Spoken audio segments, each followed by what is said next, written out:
बिस्मिल्लाहिर्रहमानिर्रहीम। अभी हम काम करते हैं लॉगिन के ऊपर। एक यूज़र अपना यूज़र आईडी पासवर्ड दे तो देन वो एक्सेस कर सके मेन फॉर्म तक। ठीक है, उसके लिए हम डेटाबेस में एक टेबल क्रिएट करेंगे, new table for user name and varchars and password and varchars। ठीक है, वॉटएवर जो भी आप यूज़र्स की इंफॉर्मेशन लेना चाहें आप यहाँ पे फर्दर उसको ले सकते हैं। नल नहीं होगा, ये नहीं होगा, यूज़र नेम जो है वो यूनिक होगा। ठीक है, user name and password save किया, यूज़र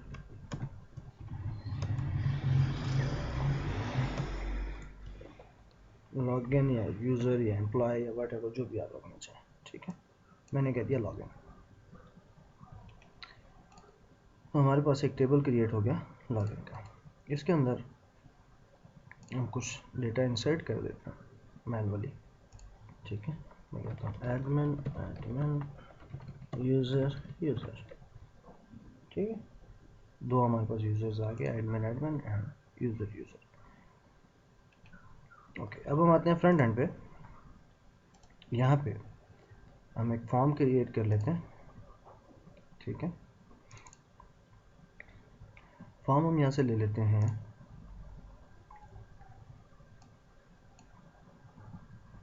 लॉगिन फॉर्म, जो हमारे पास बना बनाया फॉर्म है। ठीक है, लॉगिन फॉर्म, उसको जस्ट मैं नेम कर देता हूँ लॉगिन फॉर्म या फॉर्म लॉगिन, वट जो आप रखना चाहें।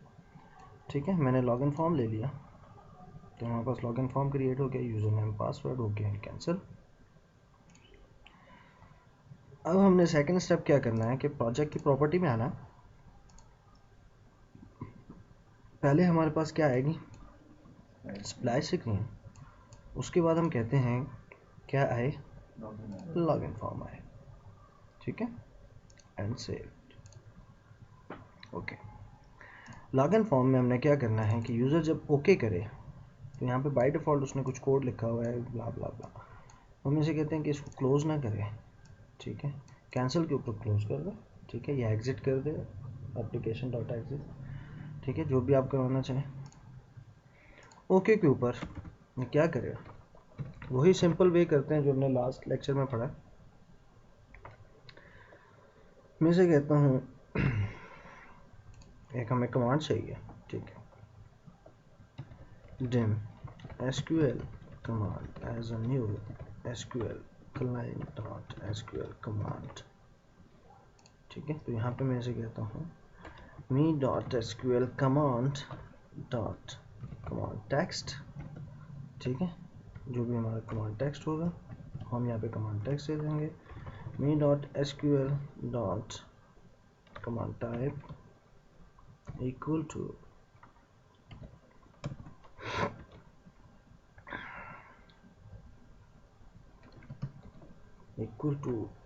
text common command type dot text। ठीक हो गया। अच्छा, इसके लिए सेम वही काम कर लेते हैं विद वाला, with me.sql command and .this and .this।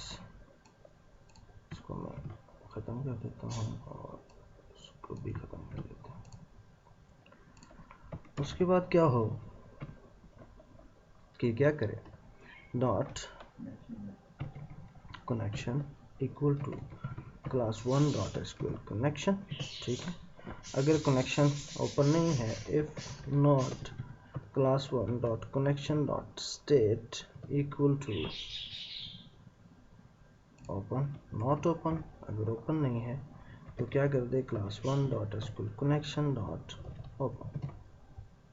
ठीक हो गया। ओके, अब यहाँ पे हम सिलेक्ट की क्यूरी लिखेंगे कि डेटाबेस से उस टेबल से रिकॉर्ड ले क्या हो। ठीक है, इस इसकी बेस पे ऐसे कहता हूँ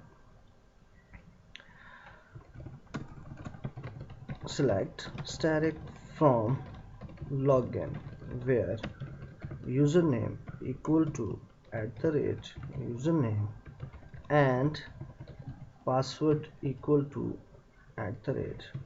@पासवर्ड। थोड़ा सा इस क्यूरी को अंडरस्टैंड कर लेते हैं।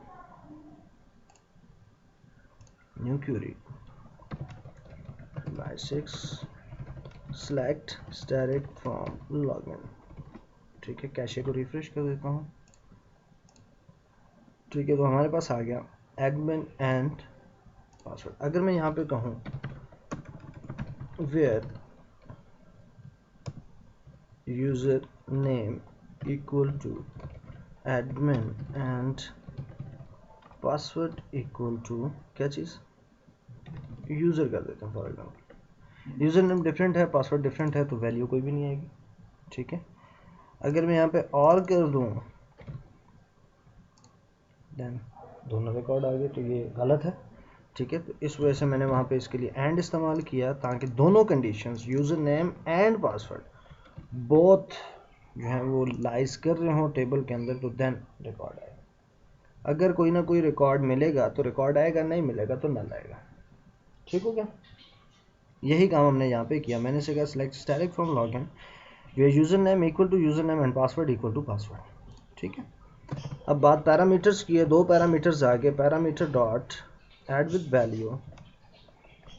पहला पैरामीटर इसकी वैल्यू कहाँ से आ रही है, तो यहाँ से हम टेक्स्ट बॉक्स की वैल्यू उठा लेंगे। ठीक है, तो टेक्स्ट बॉक्स का नेम है user name text box and password text box. ठीक है, तो यहाँ पे मैं दे दूंगा me dot user name text box dot text dot, ठीक है, dot text and dot parameter add with value me dot password text box dot text. ठीक है, दो वैल्यूज हमारे पास आ जाएं, user name @user name password @password. ठीक हो गया। अब डेटाबेस से वैल्यू आ रही है, अब आप गेट कर रहे हो। ठीक है, तो उसके लिए हमें चाहिए होता है dim rd as a SQL client dot data reader, SQL data reader। उसके लिए हमें चाहिए होता है SQL data reader, जिसके थ्रू हम वैल्यू रीड करेंगे। पहले तो हमने नॉन एग्जीक्यूट क्यूरी किया, काम खत्म, डेटाबेस को वैल्यू दी, उसने सेव की या नहीं की वटएवर, हमने ट्राई कैश लगाया, चेक कर लिया सेव हो रही है कि नहीं। ठीक है, इस केस में कनेक्शन हमने ओपन किया, तो यहाँ पे हम करेंगे rd reader equal to dot SQL dot execute, क्योंकि हमने ऑलरेडी उसको लिया हुआ विद के साथ, dot execute reader. Execute reader जो है वो आपको क्या रिटर्न कर रहा है, एज SQL डेटा रीडर। ठीक है, तो वो हमने उठा के दे दिया SQL डेटा रीडर को। ये एक फंक्शन है एग्जीक्यूट रीडर का जो वैल्यू रिटर्न करता है। ठीक है, तो ये हमें रीडर रिटर्न करता है, तो हमने रीडर के अंदर उसकी वैल्यू कैप्चर कर ली। फिर हमने इसे कहा इफ rd डॉट रीड, अगर रीडर ने कुछ ना कुछ रीड किया है, अगर रीडर ने कुछ ना कुछ रीड किया है, या rd डॉट हैज़ रोज, ठीक है, या उसके पास कोई डेटा आया है, ठीक है, तो देन ये क्या करे, कहाँ मूव कर जाए, आगे मेन फॉर्म पे। ठीक है, तो यहाँ पे हम क्या करेंगे, frm मेन डॉट शो, उसको ओपन कर दे और क्या कर दे, मी डॉट क्लोज, अपने आप को क्लोज कर दे। एल्स अगर रीड नहीं किया तो मैसेज बॉक्स यूज़र नेम और पासवर्ड इज इनवैलिड या इनकरेक्ट, जो भी आप देना चाहें, exclamation sign comma wrong info bracket बंद एंड, ठीक है, दैट्स इट।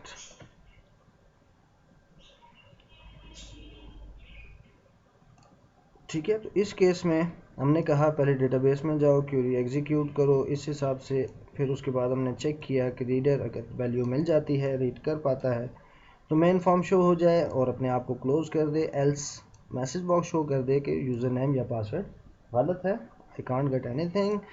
और उसके बाद एक्सेप्शन में अगर कोई प्रॉब्लम है ex dot message exclamation sign and error, ठीक है। Finally class 1 dot connection dot close, ठीक होगा, क्लियर। सिंपल हमने सेलेक्ट इंसर्ट की जगह सेलेक्ट लिख दी। फ़र्क क्या आएगा जब आप इंसर्ट की या अपडेट या डिलीट की जगह सेलेक्ट इस्तेमाल करेंगे तो नॉन क्यूरी के बजाय रीडर आ जाएगा। एक आपको रीडर चाहिए होगा जिसके थ्रू आप वैल्यू गेट करेंगे। रीडर यहाँ पे ऑब्जेक्ट नहीं होगा, नहीं, उसकी ज़रूरत नहीं थी। उसको आप चाहें तो यहाँ पे डिस्पोज कर सकते हैं, हर दफ़ा उसको डिस्पोज कर दें, ठीक है। रीडर के साथ आपको ज़रूरत नहीं होती, ठीक है। क्लियर हो गया। एग्जीक्यूट करते हैं। मैं यूज़र नेम जो है वो देता हूँ ए ओके, इनवैलिड यूज़र नेम और पासवर्ड। मैं इसे कहता हूँ एडमिन एंड एडमिन, ठीक है। User name already declared, O yes I got. यहाँ पे मैं क्या करूँगा, डॉट पैरामीटर डॉट क्लियर, पुराने पैरामीटर्स को क्लियर कर दें, पुराने पैरामीटर्स को, क्योंकि ये पैरामीटर ऑलरेडी वो असाइन कर चुका होता। दोबारा हमने एग्जीक्यूट किया, दोबारा वहीं से चलाया तो पैरामीटर डॉट क्लियर। तो यही काम आप जो इंसर्ट वाला काम है उसमें भी करेंगे। जहाँ पे भी आप पैरामीटर देंगे तो पुराने पैरामीटर अगर हैं तो क्लियर कर दो, नहीं है तो नो इशू, क्लियर कर दो, ठीक है।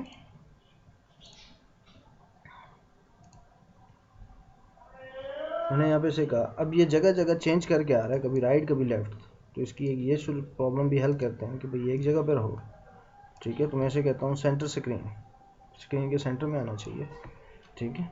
राइट लेफ्ट मूव ना करें, ठीक है। एडमिन एडमिन, ठीक है। अब इसने ओपन किया लेकिन क्लोज भी हो गया, मेन फॉर्म को ओपन किया लेकिन क्लोज हो गया। अब इसके लिए हम क्या करते हैं कि प्रोजेक्ट में आके उसकी प्रॉपर्टी में आएंगे, तो यहाँ पे एक सेटिंग है व्हेन स्टार्टअप फॉर्म क्लोज। जब आपका स्टार्टअप फॉर्म क्लोज हो तो शट डाउन मोड है, ठीक है। स्टार्टअप फॉर्म जब क्लोज हो तो शट डाउन कर दो एप्लीकेशन को। तो यहाँ पे मैं कहता हूँ व्हेन लास्ट फॉर्म क्लोज, जब आखिरी फॉर्म क्लोज हो तो तब एप्लीकेशन बंद हो, अदरवाइज बंद हो, ठीक हो गया। आगे समझ आ गई। वो क्या कर रहा था, मेन फॉर्म को शो किया और अपने आप को जब क्लोज किया तो पूरी एप्लीकेशन शट डाउन होगी, क्योंकि उसका शट डाउन मोड था कि जो पहला है स्टार्टअप वाला फॉर्म है जब वो क्लोज हो तो शट डाउन हो जाए। अब मैंने कह दिया कि जब लास्ट फॉर्म हो तो तब जो है वो शट डाउन हो, ठीक है। अगेन एडमिन एडमिन, ठीक है। अब ये यहाँ पे टिक, लास्ट में एनी फॉर्म कोई भी हो सकता है। ये अब ये हमारा लास्ट फॉर्म है ना, ठीक है, जो आखिर में टिका, ठीक है। एप्लीकेशन क्लोज, ठीक है। अगर कोई भी एक फॉर्म इस एप्लीकेशन का लाइव है, अलाइव है, तो उस वक्त तक थ्रेड डेड नहीं होगा, ठीक हो गया। क्लियर होगी यहाँ तक कहानी। ये है हमारा सिलेक्शन के लिए सिंपल लॉगिन फॉर्म बना बनाया है, डिज़ाइंड है, आपने उसको उठाना है और यूज़ करना है, ठीक है। ये हमने सिंपल वे यूज़ किया है, ये हम फर्दर यूज़ नहीं करेंगे, ठीक है। ये प्रीवियस लेक्चर से रिलेटेड था तो मैंने एज इट इज़ उसी को यूज़ किया ताकि थोड़ा समझने में आसान हो, ठीक है। जब हम आगे इसको मूव ऑन करेंगे one by one, step by step, ठीक है। एक सिलेक्ट की एग्जांपल होगी, एक इंसर्ट की एग्जांपल होगी। अब बाकी एग्जांपल्स के लिए हम इसको स्टेप फॉरवर्ड मूव करते जाएंगे। पॉसिबल है और श्योर्ड है कि ये चीज़ हम दोबारा यूज़ नहीं करेंगे इस तरह, ठीक है। लेकिन समझाने का मकसद ये है कि इस तरह भी होता है काम, ये नहीं कि नहीं होता। तो आपको लेड नहीं है, आपके पास लेड जनरेट करने का टाइम नहीं है, go forward and do your work, finish it, ठीक है। जब आपके पास एक लेड जनरेट हो जाएगी देन रेफरेंस में ऐड करो, उसको यूज़ करो। क्लियर होगी यहाँ तक चीज़, कोई परेशानी। वही उसी तरह से है, कमांड ली, कमांड को कनेक्शन दिया, उसकी टाइप बताई, पैरामीटर की वैल्यू दी, कनेक्शन ओपन किया, नॉन क्यूरी की जगह एग्जीक्यूट रीडर है, कॉज ऑफ दिस, ठीक है। रीडर से चेक किया उसने वैल्यू को रीड किया कि नहीं किया, एल्स नहीं रीड किया तो एरर, अगर कोई और प्रॉब्लम है तो एक्सेप्शन में ऑलरेडी जनरेट करके बता चुका हूँ आपको कि किस किस तरह की हो सकती हैं, कितने किस्म्स की हो सकती हैं, ठीक है। और कनेक्शन को क्लोज किया, डेट्स इट। क्लियर होगी कहानी, कोई इशू? सेव कर दें इसको।